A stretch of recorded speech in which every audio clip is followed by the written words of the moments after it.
Assalamualaikum warahmatullahi wabarakatuh. Hai, perkenalkan aku Naila. Dan video ini aku khususkan buat teman-teman yang sedang berjuang buat promil. Semangat. Nah, di sini aku mau sharing tentang perjuangan hamil aku selama 3 tahun ini. Ya udah mau 4 tahun sih, karena aku nikah itu Januari 2017 dan sekarang udah November 2020. Jadi kayak 2 bulan lagi aku tuh udah genap 4 tahun. Jadi ini cerita tentang usaha promil aku.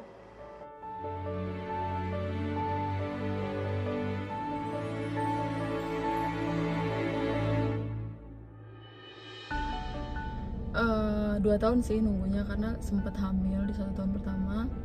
Nah itu tuh ceritanya tuh emang bener-bener program yang emang usaha keras sih. Di situ emang aku tuh udah up and down segala macam, dan itu semua udah aku tulis di blog aku. Just asking. Dada sekali. Nah, buat teman-teman yang sedang berjuang hamil, mungkin ada yang baru 1 tahun, ada yang baru 2 tahun, atau yang mungkin udah 5 tahunan. Pasti kita semua ngerasain yang namanya ditanya-tanyain, yang namanya dicibir, atau yang selagi kita menunggu buat hamil, kita udah nikahnya 3 tahun atau 2 tahun, terus ada temen yang baru nikah, dia udah hamil, atau punya adik atau saudara yang dia udah hamil loh, padahal dia baru nikah, gue udah lama gitu. Maksudnya saya, sorry. Jadi itu tuh memang udah melekat sekali di mentalnya ibu-ibu yang sedang berjuang hamil. Nah jadi tuh kayak sebenarnya inti dari semua masalah ini adalah mental kita sendiri sih. Kalau yang aku rasain, kita tuh nggak boleh stres sama sekali. Kita tuh nggak boleh mempressure diri kita untuk setiap berhubungan aja tuh pasti ini harus sperma harus jumpa nih sama sel telur, pokoknya kali ini harus bisa jumpa, tumpah. Terus kita jadi overthinking sendiri. Sebenarnya itu juga dipicu sama lingkungan kan. Kayak yang aku rasain tuh macem-macem lah, yang di kondangan, yang sampai aku tuh pernah di titik yang nggak mau pulang lebaran ke kampung halaman gitu, karena kayak semua orang ngumpul di situ, saudara-saudara, atau ya aku kan punya sepupu gitu ya, mereka udah pada hamil, mereka tuh lebih muda dari aku bahkan, atau yang lebih tua juga baru nikah tapi mereka udah hamil. Nah di situ semuanya kan ngumpul dan aku belum di situ, dan kita juga nggak bisa ngontrol omongan orang kan, apalagi kayak ibu-ibu atau ya tante-tante lah, siapa saudara yang kok belum hamil, kok bisa, pasti gitu kan. Nah jadi itu tuh jadi beban sendiri, sampai aku tuh pas aku mau pulang kampung rupanya COVID-19, jadi kayak lebaran kemarin tuh udah COVID, ya udah aman gitu, padahal mental gitu tuh sebenarnya nggak boleh. Jadi hal-hal seperti itu pasti teman-teman semuanya ngalamin. Nah, jadi yang pengen aku share di sini adalah gimana whole story dari awal aku nikah sampai sekarang, sampai akhirnya aku alhamdulillah hamil, dan sekarang aku udah hamil 8 bulan 1 minggu. Dan promil yang aku jalanin itu tuh awalnya gini. Jadi pas aku nikah tahun 2017 itu aku cuman sempet bareng suami itu sekitar 2 minggu. Nah terus dia balik ke Kalimantan dan aku balik ke Banda Aceh karena waktu itu aku masih kerja di sana. Terus kita baru ketemu lagi itu 4 bulan kemudian, which is itu ya sekitar April lah. Nah April kita cuman ketemu sekitar seminggu, terus kita pisah lagi dan ketemunya kayaknya Desember deh. Ya 4 bulan lagi ya. Enggak, semester waktu itu aku masih di Unsiah, jadi itu semesteran Unsiah itu bulan 6, terus aku ke Kalimantan sekitar 3 bulan. Nah di sana kita coba terus dan ya belum hamil juga. 3 bulan bareng. Nah terus aku balik lagi ke Unsia, ke Banda Aceh. Di situ udah mikir buat, lah kita nih nggak bisa gini, nggak bisa nih, Banda Aceh Kalimantan tuh terlalu jauh dan itu jarak yang terlalu mahal buat ketemu. Terus akhirnya September aku mutusin buat resign. Itu juga resign yang berat banget sebenarnya. Ya itu nggak usah dijelasin lah di sini. Terus akhirnya aku ke Kalimantan. Nah di sana aku tinggal mungkin sekitar setahunan ya. Tapi kemudian aku akhirnya hamil, alhamdulillah di tahun 2018 bulan Januari. Aku hamil, terus karena abangku nikah bulan Februari, aku dari Kalimantan, aku belum tahu aku hamil. Jadi Februari baru ketahuan pas aku lagi di Aceh. Nah jadi pas aku tes pack, ternyata hamil dan aku udah di sini. Jadi aku tuh sedang hamil muda banget, tapi naik pesawat, terus situ belum. Pokoknya setelah aku pesta abang aku selesai gitu, aku balik ke Kalimantan. Seminggu di sana udah 3 bulan kehamilan, aku udah keguguran di situ. Nah terus dari keguguran itu tahun 2018 baru hamil lagi di tahun 2020. Jadi aku ada 2 tahun kosong. Nah jadi pas kosong selama 2 tahun itu, nah itu tuh yang udah mulai berat tuh buat aku. Udah mulai yang setahun pertama, kok nggak hamil-hamil ya. Nah gitu. Jadi itu tuh karena aku tinggal di Kalimantan dan kita nggak LDR, jadi belum hamil sampai akhirnya tahun 2018 akhir ya, atau 2019 gitu aku tes PNS dan lulus. Terus aku pulang ke Aceh dan kita LDR lagi. Jadi kita sempat nggak LDR sekitar setahun, terus kita LDR lagi. Dan sekitar setahun nggak LDR itu, situ aku nggak hamil dan aku belum ke dokter sama sekali karena masih ngerasa pede kan, karena udah pernah hamil, kayaknya aku bisa hamil deh, dan ini nggak LDR, kayaknya bisa hamil. Ternyata nggak hamil. Nah di situ udah mulai cemas, udah mulai ngeliat kiri kanan udah pada hamil, udah mulai kesindir, udah mulai minderan dan lain-lain ya. Ya paranoid kita lah. Tim promil. Nah, jadi terus akhirnya aku lulus PNS, aku pulang, kita LDR lagi. Akhirnya suamiku mutusin resign. Itu resign dari sana, dia baru bisa resign banget ketika udah dapat kerja di Aceh. Jadi kayak mastiin dulu di sini udah ada yang nerima, baru dia keluar. Nah, jadi dia keluar dari sana tuh Februari 2019. Nah dia pulang kemari. Nah di situ tuh baru kita akhirnya mutusin buat cari tahu ke dokter. Sebenarnya aku punya masalah nggak? Jangan-jangan walaupun aku udah pernah hamil, aku punya masalah gitu. Dan akhirnya kita ke dokter. Nah cari tahu terus kan. Sampai pernah mikir apa kita ke Penang aja ya, kan deket ya. Aceh ke Malaysia tuh deket. Daripada harus ke Jakarta, orang Aceh tuh prefernya ke Penang. Nah jadi udahlah, kayaknya ke Penang aja gitu. Udah cari tahu juga dokter-dokter di sana. Terus aku ada punya teman yang akhirnya dia hamil. Sorry aku ngos-ngosan banget karena hamil udah besar nih. Jadi dia bilang dia itu promil sama dokter di Biren. Nah ini kalau orang Aceh pasti tahu Biren. Namanya itu Dokter Faisal. Waktu itu dokternya itu masih di Kimia Farma sih. Sekarang udah nggak di Kimia Farma lagi, nggak di Kimia Farma Biren lagi. Dia udah di dekat Paparons Biren. Yang mau konsul buat promil di sana bagus. Aku rekom banget lah kalau di sana. Nah jadi di situ aku baru bener-bener ketemu dokter SPOG yang care banget. Memang itu tempat promil sih menurut aku, bagus banget. Dokternya memang bener-bener dengerin semuanya. Terus aku di USG transvaginal, dan ternyata sel telur aku itu kecil-kecil dan banyak. Mungkin teman-teman udah ada yang punya masalah kayak aku, atau yang akan pergi ke dokter akan punya masalah kayak aku. Jadi masalahnya seperti itu. Jadi pas di hari masa subur, puncak masa subur, itu sel telur aku nggak mateng, jadi dia banyak tapi kecil-kecil. Nah jadi kan pas ketemu sama sperma kan kayak ada sia-sia gitu kan. Nah di situ ya aku down lah, ada tiap hari lah kita down, tapi kita udah tahu masalah kita, akhirnya udah dikasih obat. Nama obatnya itu Fertin, lumayan langka sih, nyari di Lox Mall itu susah. Tapi ada, cuman nggak semua apotik ada gitu.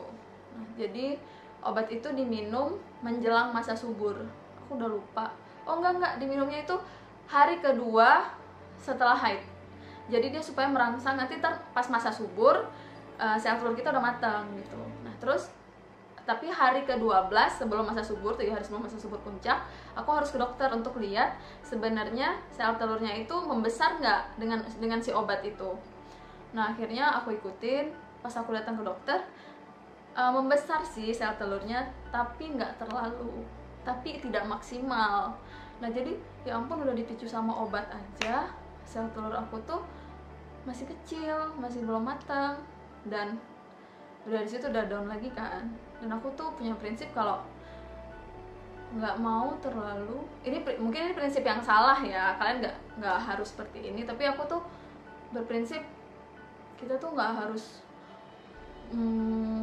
terlalu bergantung banget sama kimia sih. Kayak akhirnya aku tuh nyoba dari yang alami. Waktu itu BB aku 56, 55 kali ya, 55 lah sekitar itu. Dan itu nggak terlalu gendut kan, maksudnya itu ya normal, aku masih kelihatan kurus, oke aja gitu. Terus nah terus di situ aku lanjutin 1 bulan lagi konsumsi obat itu. Jadi kita cuma konsumsi obat itu kayak 2 bulan, tapi cuma di hari kedua sampai ke mendekati masa subur. Udah sama, tetap aja. Tapi yang penting aku tuh udah kedetek gitu ya, masalah aku tuh di mana.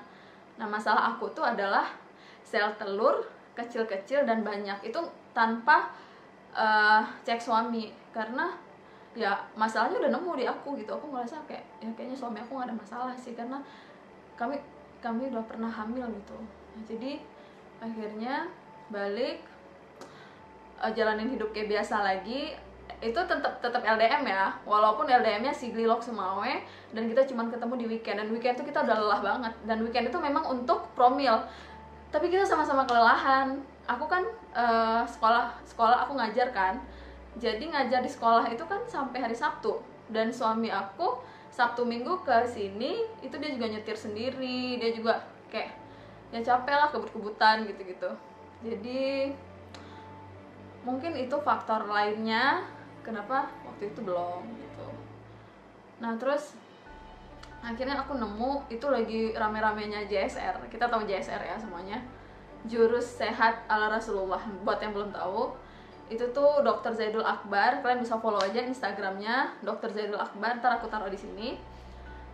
Nah aku ikut JSR itu, kayak ada detox rahim, ada detox usus, ada detox seluruh tubuh. Intinya kayaknya aku nih udah terlalu bermicin ria deh, soalnya sampai detik ini bahkan aku masih anak kos di Sigli, itu masih ngerantau sendirian, masih kos-kosan gitu-gitu, yang ya kadang masak, tapi dari 30 hari paling yang masak cuma seminggu, sisanya beli terus kan.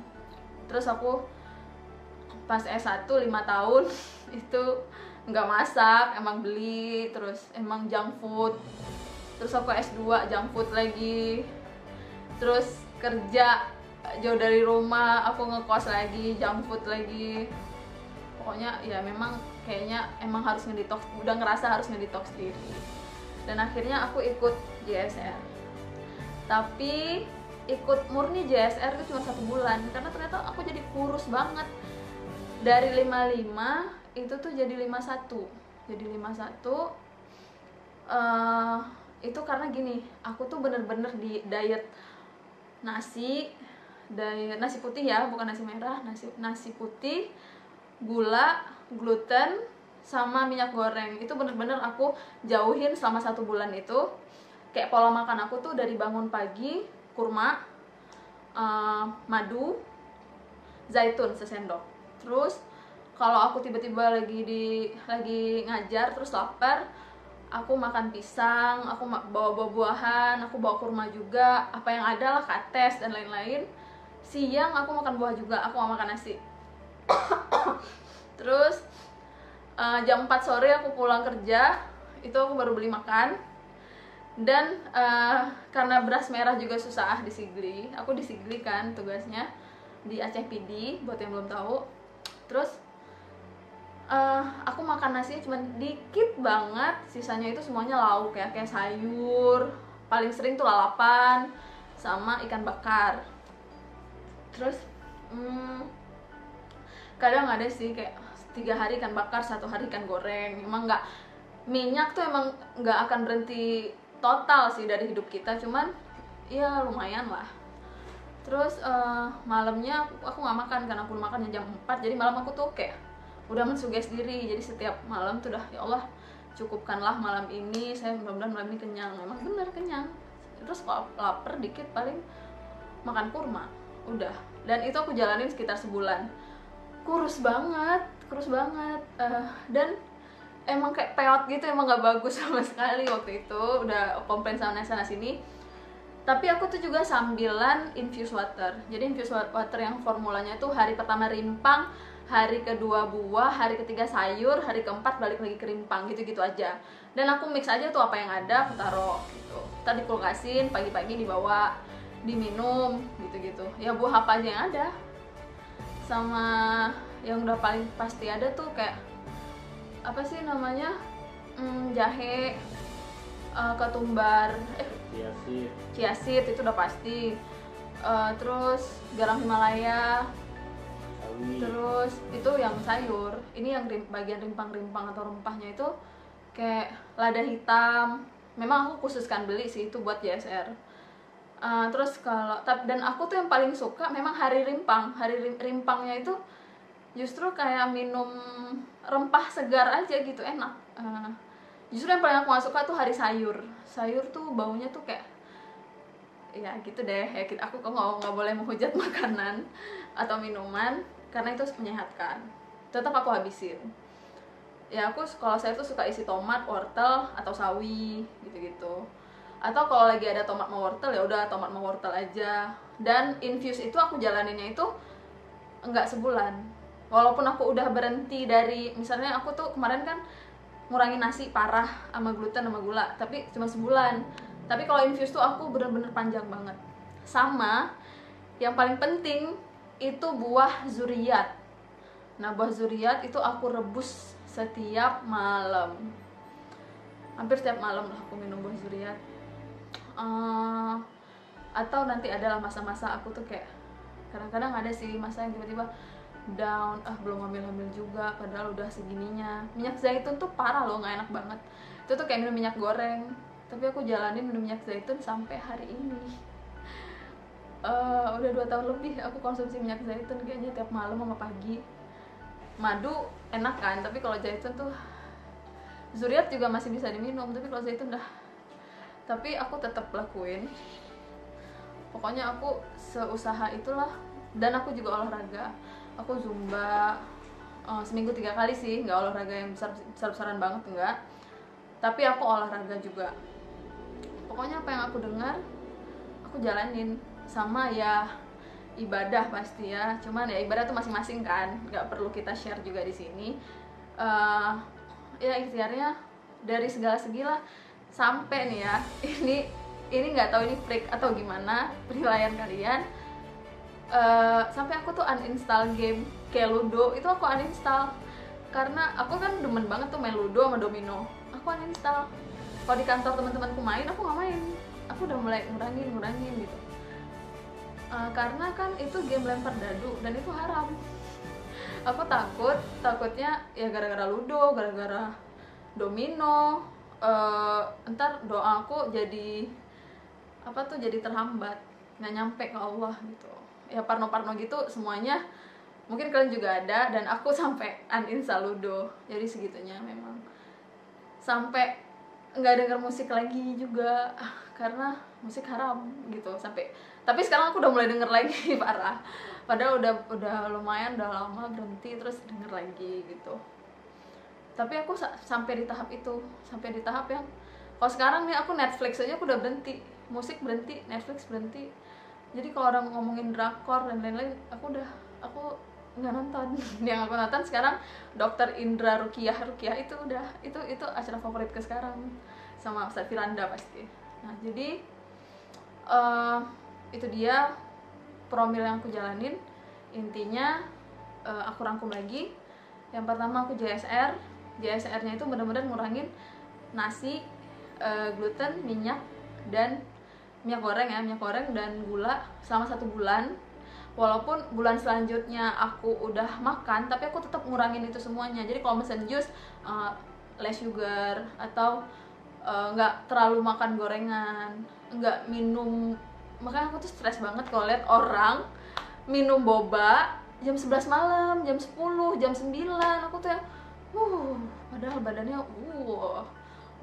giant gitu, tapi tetap aja dengan habit kayak gitu. Kenapa sih nggak ditahan gitu? Padahal aku kan udah sekrempeng ini, tapi maksudnya ke bawah aja gitu. Prinsip JSR-nya ke bawah aja sampai sekarang. Terus juga ngurangin jajan. Bakso itu big no buat bakso. Nah, jadi selain JSR tadi itu infuse water, terus setiap pagi dan malam minum madu dan zaitun, dan minum zuriat. Itu bener-bener harus disiplin. Promil itu bener-bener usaha sih, bener-bener effort. Nah buat yang lagi promil, semangat terus. Ntar kalian boleh tanya-tanya lagi. Mungkin aku ada yang kelupaan, ada yang keskip. Walaupun di sini sebenarnya udah ada sih skripnya semuanya. Tapi mungkin tetap aja ada kekurangannya. Aku minta maaf.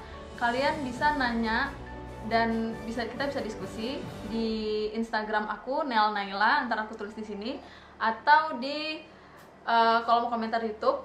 Nah itu kalian bisa tanya-tanya. Ntar aku bisa jawab. Segitu aja mungkin video buat hari ini. Makasih. Assalamualaikum warahmatullahi wabarakatuh. Semangat.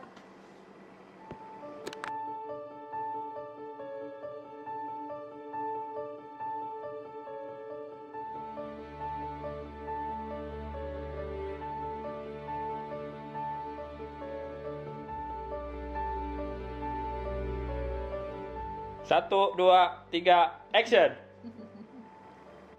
Udah, itu dulu lah, kan sikit-sikit. Nah, lagi bisa. Jangan bangun ya, Lanya.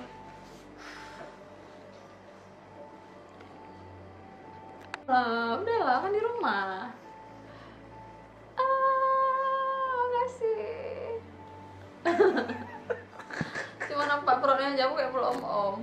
Dah. Udah.